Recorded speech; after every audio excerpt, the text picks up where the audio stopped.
Trump nag-anunsyo ng malawakang bagong taripa laban sa mga trade partners ng US. China, inakusahan ng Pilipinas ng paniniktik.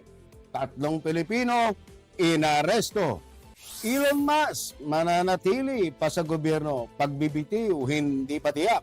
Russian-American blogger, inaresto sa Pasay, idineklara bilang undesirable alien. Grass fire, sumiklab sa Taal Volcano Islands, babala ipinahayag ng PhilBox.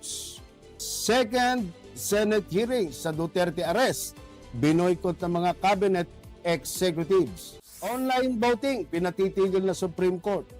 Isang road rage sa Antipolo City ang naganap noong linggo na kinasasangkutan ng isang motorista at ilang riders.